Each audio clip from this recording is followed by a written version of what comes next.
에헴, 에헴, 어허, 어허, 머리를 조아리거라.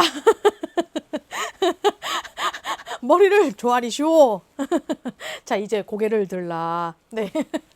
아이, 재밌네, 이거. 자, 우리 2학년에 벌써 마지막 강의네요. 와, 정말요? 네, 진짜로요. 자, 마지막 단어는 제가 통계 파트에 우리가 이제 2학년 2학기 아이들이 이제 배우게 되는 고 단원 아이들이 있다라고 얘기했어요. 그게 바로 뭐였어요? 맞아. 통계 중에서도 확률을 배우게 됩니다. 그러니까 이제 1학년 2학기 때, 2학년 2학기 때, 3학년 2학기 때 각각 통계들을 다 배우게 될 텐데 그중에 2학년 2학기에 해당하는 아이가 바로 확률이라는 아이더라라는 겁니다. 이 확률이라는 아이는 우리가 이제 쉽게 얘기한다면 내일 비 올 확률 혹은 뭐 이런 것도 있을 수 있겠죠. 야구 좋아하시는 분들은 뭐 어떤 야구 선수의 안타율 뭐 이런 것도 있을 수 있고요. 방어율 막 이런 것도 있을 수 있고요. 예. 어쨌거나 그러한 확률에 대한 얘기인 거거든요. 근데 이제 우리가 어쨌든 이번 시간에는 확률 안에서는 이런 아이들이 나올 거야라는 걸 보게 되는 거니까 일단 확률은요. 두 가지의 소단원으로 나눠집니다. 첫 번째 소단원이 뭐냐면 경우의 수라는 거예요. 그리고 두 번째 소단원이 바로 대단원과 이름이 똑같은 확률이라는 아이가 나오게 되죠. 근데 되게 웃기는 게 우리가 이제 대충 중학교 2학년 정도면 이제 살짝쿵 이제 우리가 이제 머리가 굴러가잖아요. 약간 센스들이 와. 그럼 선생님, 이게 이제 대단원이랑 이름이 똑같으니까 이거 위에 있는 것보다 얘가 더 중요한 거겠네요. 그렇지. 오우. 좋아. 예, 그런 센스 아주 좋다. 어여쁘다. 이쁘다. 예, 어여쁘다라는 거는 약간 이렇게 불쌍하다 이런 뜻이었죠. 예. 이쁘다. 예, 아주 잘했다. 옳구나. 이렇게 얘기할 수 있어요. 근데 제가 이건 분명히 말씀드려요. 그렇다고 해서 이 앞에 걸 무시하시잖아요? 얘를 못 풀어요. 이게 무슨 얘기냐면 확률이라는 아이의 구하는 방법부터 한번 가보려고요. 확률이라는 아이의 구하는 방법, 그 공식 있잖아. 확률을 구하는 공식. 이게 뭐냐면 자, 잘 봐봐.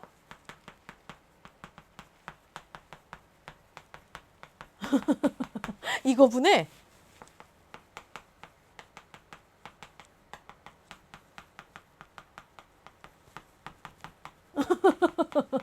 이거야. 내가 왜 웃었는지 알겠죠? 이게 다 경우의 수를 알아야 확률을 구해낼 수가 있어요. 그러니까 되게 웃기는 게 사실은 이것부터 중요해. 이것부터 중요해요. 이 경우의 수를 그냥 무시하고 넘어가시면 큰일 나는 겁니다. 정작 확률을 못 구하게 돼요. 무슨 말인지 알겠죠? 그래서 경우의 수부터 우리가 조금 주의 깊게 봐줘야 된다는 거 꼭 기억하셔야 되고요. 이 경우의 수라는 게 뭐냐면 말 그대로 그렇게 나올 수 있는 경우가 총 몇 가지야 라는 거예요. 예를 들면 이런 거야. 주사위 한 개를 내가 딱 던졌어. 그때에 주사위의 눈이 자연수가 나올 경우의 수는 이러면서 물어봅니다. 그러면 자연수가 나올 경우의 수? 주사위 눈은 1부터 몇 가지지? 6가지야. 1도 자연수요, 2도 자연수요, 3도 자연수요, 4, 5, 6 다 자연수란 말이지. 그럼 자연수가 나오게 될 경우의 수 그럽니다. 그럼 1이 나올 수도 있고 2가 나올 수도 있고 3이 나올 수도 있고 쭉쭉쭉 해서 몇 가지? 6가지. 정답 몇? 6. 이게 정답인 거죠. 이렇게 되는 거예요. 그럼 제가 요거를 조금만 업그레이드 해봐도 돼요?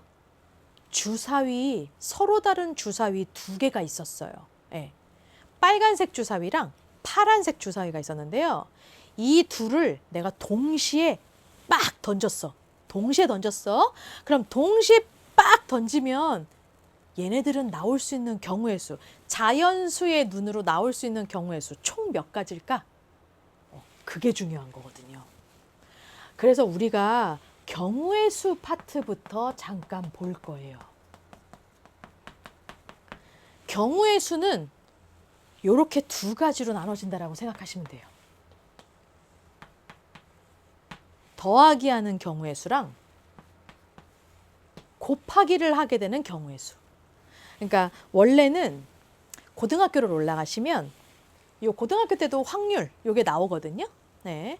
고등학교 1학년을 가셨을 때, 예, 고등학교 1학년 때 우리가 이제 배우게 될 아이가 어떤 식으로 가셔야 돼? 이게 이제 뭐랄까, 이제 순열, 조합, 막 이런 식으로 나오면서 단원 이름이 살짝쿵 이상해져요. 근데 확률이라는 단어, 경우의 수라는 단어, 이런 단어가 없던데요, 선생님? 순열, 조합이라는 단원이 나와요. 근데 그게 경우의 수 단원이야. 그리고 이제 고등학교, 그러니까 학교마다 조금씩 다른데 고등학교 2학년 때 배울 때가 있고 고등학교 3학년 때 배울 때가 있거든요.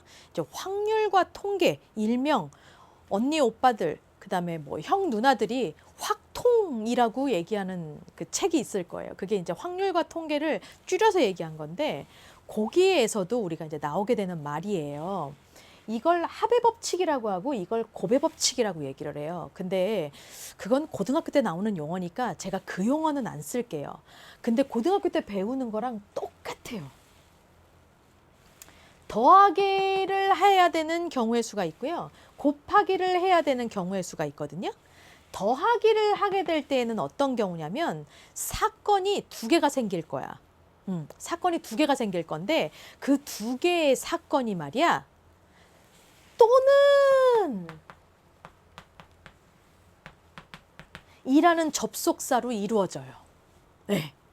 요럴 때에는 무조건 두 개의 사건의 경우의 수를 따로따로 구해주신 다음에 더해주시면 되는 거고요.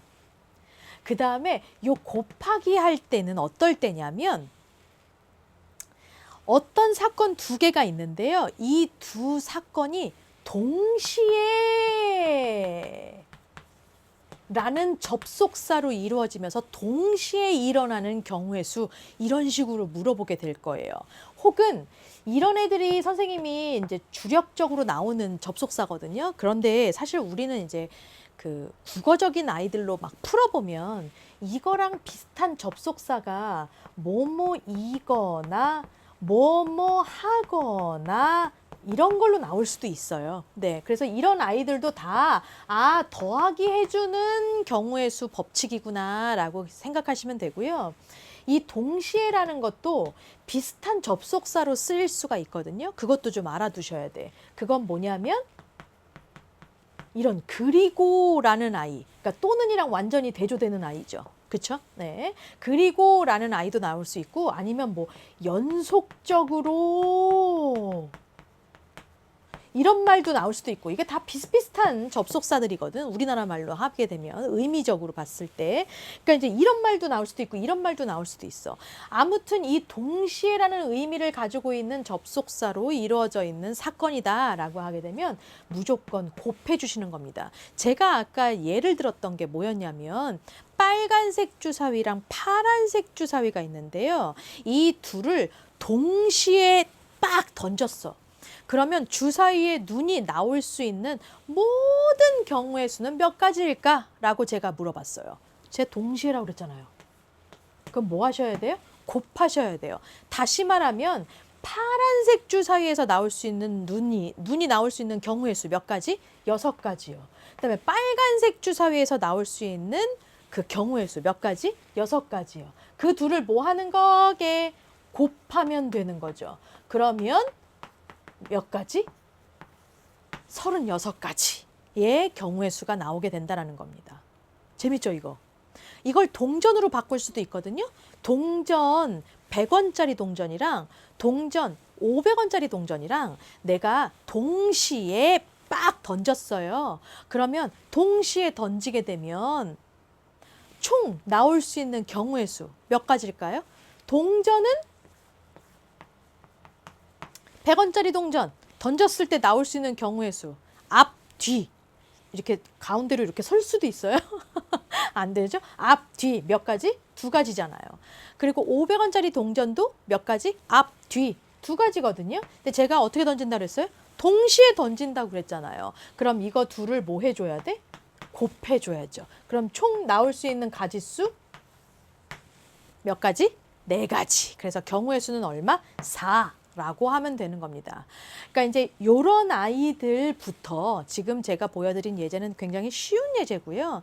여기 이러한 이 뭐랄까 이렇게 쉬운 예제부터 시작해서 약간 구체적으로 유형화 시켜가지고 몇 가지의 유형들을 더 보여줘요. 특별한 유형들을. 그래서 그렇게 유형들이 나올 때마다 여러분들이 적용시켜서 공식으로 여러분들이 계산할 수 있거든요. 그러니까 전혀 어렵지 않아요. 어렵지 않으니까 선생님이 분명히 요거 시험 대비 때 다시 한번 알려드릴 거예요. 일단은 요렇게 알아두시면서 확률이라는 대단원에는 이렇게 경우의 수 파트랑 확률이 나오는데 경우의 수는 이런 걸 의미하고 확률이라는 건 이러한 경우의 수를 알아야지만 풀 수 있는 아이구나 라는 거 알아두시고 여기에 더 응용되는 버전의 계산들은 우리가 이제 학교 수업에서 여러분들이 들으시면서 그러니까 저기선 곱하는 거구나. 그러니까 저기선 저렇게 계산하는 거구나. 이런 것들이 눈에 들어오실 거라는 거죠. 그리고 시험 대비 때 저는 더 확실하게 여러분들이 알 수 있게끔 더 중요한 노하우들을 마구마구 방출할 겁니다. 자, 이렇게 해서 우리가 2학년 2학기에 어떤 내용들을 우리가 배우게 될지 미리 보기하는 시간을 가져봤어요. 일단 저 앞에 삼각형부터 저기 뒤에 오늘 이번 시간에 한 이 확률까지 이러한 내용들로 구성이 되어 있겠구나. 우리가 이제 러프하게 봤고요. 어쨌거나 이 내용들 가지고 학교에서 여러분들이 수업하실 때 엄청 도움이 되실 겁니다. 학교 선생님들이 막 설명하실 때 분명히 눈에 잘 들어오실 거라는 거 저는 믿어 의심치 않아요. 재미있게 보셨다면 조떼꾸알 꼭 부탁드려요. 냉냉냉냉. 자자자자. 조용 조용 조용. 지금까지 했던 내용 전부 다 머릿속에 넣거라. 네. 그리고 저는 다음번에 뭐 시험 대비라든지 다른 컨텐츠로 다른 강의로 다시 돌아올 거라는 거 꼭 기억하십시오. 왕따쌤은 다시 돌아오겠나니 여러분들은 건강하게 그때까지 기다리고 있거라. 네, 왕따쌤은요 그럼 다시 돌아오겠습니다. I'll be back.